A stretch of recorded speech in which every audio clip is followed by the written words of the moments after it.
Iceland tourist visa आप बहुत ही easy steps में अप्लाई करके ले पाओगे और वो भी बिल्कुल नॉमिनल कॉस्टिंग में। आइसलैंड के बहुत सारे वीजा हमने ऑलरेडी अप्रूव करवाए हैं। आप चेकआउट करना चाहते हो तो कम्युनिटी सेक्शन में आपको सारी सक्सेस स्टोरीज मिल जाएंगी। आइसलैंड के वीजा में बहुत ही बेसिक रिक्वायरमेंट होती है जो कि कोई भी इजीली पूरी कर सकता है और रिक्वायरमेंट के बारे में हम वीडियो में आगे डिस्कस करेंगे। आइसलैंड शेनेगन वीजा जो कि वैलिड रहेगा 29 शेनेगन कंट्रीज में। आप एक वीजा पे 29 के 29 कंट्रीज में तो ट्रेवल कर ही सकते हैं, बाकी इसके अलावा वीजा ऑन अराइवल वाली कंट्रीज और बढ़ जाती हैं 23 आपके पासपोर्ट पे। टर्की आपको वीजा ऑन अराइवल देगा, वैसे टर्की का वीजा लेना बहुत मुश्किल है। बिल्कुल इसी तरह बहुत सारी कंट्रीज है जो कि आपको वीजा ऑन अराइवल देती हैं अगर आपके पास वैलिड शेनेगन वीजा है। बस एक बात का ध्यान रखना कि आपकी आइटनरी में नंबर ऑफ डेज उसी कंट्री के ज्यादा होने चाहिए जिस कंट्री का वीजा आप अप्लाई कर रहे हो। अब बात करते हैं कुछ एक मिस्टेक्स की जो कि आपने अवॉइड करनी है। शेनेगन जितनी भी कंट्रीज है ना, मैक्सिमम कंट्रीज में confirm hotel booking, confirm air ticket की जरूरत नहीं होती। वीजा आना होगा तो डायरेक्टली आपका होल्ड वाली एयर टिकट पे भी आ जाएगा। तो बहुत सारे लोग अपने पैसे बर्बाद कर देते हैं। अभी हमारे पास एक कपल आए थे, उन्होंने लगभग 2 से 3 लाख रुपए की टिकट उनकी वेस्ट ही चली गई। तो जब भी वीजा अप्लाई करना है हम होल्ड वाली टिकट पे भी कर सकते हैं इस वीजा को अप्लाई करने से पहले। पर मैं सलाह ये देता हूं कि ट्रैवल हिस्ट्री की कोई जरूरत नहीं है जब भी आपने शेनेगन वीजा अप्लाई करके लेना है। और इवन जितने भी आज तक के हमारे वीजाज लगे हैं वो बिना ट्रैवल हिस्ट्री के ही लगे हैं। अगेन वो ही बात है कि शेनेगन 29 कंट्रीज हैं, कोई ना कोई कंट्री ना एक टाइम पे वीजा दे रही होती है। तो बेटर है जिस कंट्री से रिजल्ट अच्छे निकल रहे हैं उसी कंट्री का अप्लाई करके हम वीजा ले लें, रादर देन कि हम 2-3 कंट्रीज में घूमने पे 1-2 लाख रुपए वेस्ट करें, उसके बाद वीजा अप्लाई करें और सही ढंग से अगर मान लो हम रिक्वायरमेंट ही नहीं अपनी देख रहे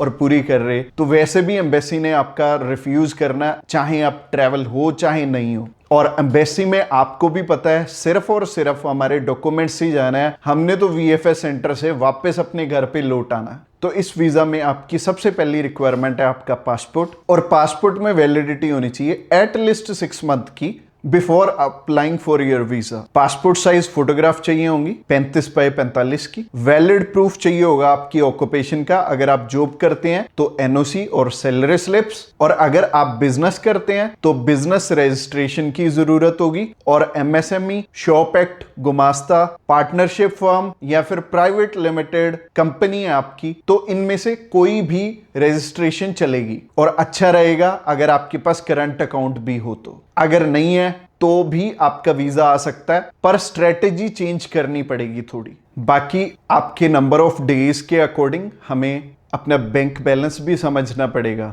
कि अगर मान लो आप ट्रैवल कर रहे हो 5 से 7 दिन के लिए तो 3 से 3.5 लाख रुपए आपके लिए सफिशिएंट रहेंगे। पर आपने अगर 1 या 2 महीने के लिए जाना है तो आपको 6 से 7 लाख रुपए, 8 लाख रुपए चाहिए होंगे। और अगर आप सिंगल एप्लीकेंट हो तभी इतना बैंक बैलेंस चाहिए। अगर आप अपनी फैमिली के साथ ट्रैवल कर रहे हो तो आपको कम से कम 8 से 10 लाख रुपए दिखाने पड़ेंगे जब भी आपने ट्रैवल करना। इसके अलावा आईटीआर्स की भी रिक्वायरमेंट होगी इस वीजा में। बाकी अगर आप मैरिड हो तो मैरिज सर्टिफिकेट लगेगा, और अगर आपके बच्चे भी हैं तो बच्चों का बर्थ सर्टिफिकेट भी साथ में अटैच करना होगा। और बैंक बैलेंस, ऑक्यूपेशन प्रूफ, आईटीआर्स, यही आपके मेजर डॉक्यूमेंट्स हैं और जिनके बेसिस पे एम्बेसी आपको जज करती है कि आपको वीजा देना चाहिए या नहीं देना चाहिए। और अगर ये 3 डॉक्यूमेंट्स आपस में अलाइन है तो अच्छा रहेगा, और अगर ये तीनों डॉक्यूमेंट्स आपस में अलाइंड नहीं है तो आपको गाइडेंस ले लेनी चाहिए। और हम रेडी हैं आपकी हेल्प करने के लिए।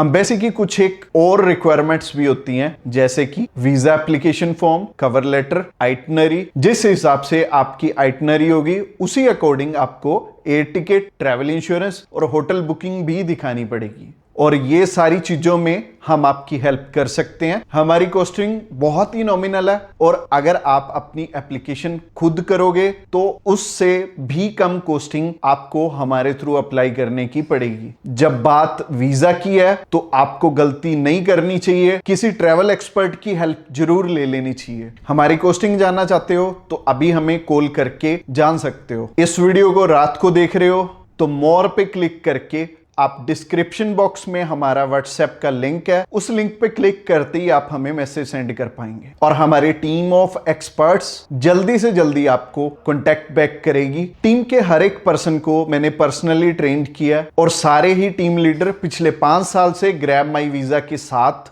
हजारों ही लोगों की हेल्प कर चुके हैं और सक्सेसफुली बहुत सारे वीजाज इनकी गाइडेंस के थ्रू लोगों ने लिए हैं। और ये छोटी सी वीडियो में मैं सारे प्रोफेशन कवर नहीं कर पाऊंगा।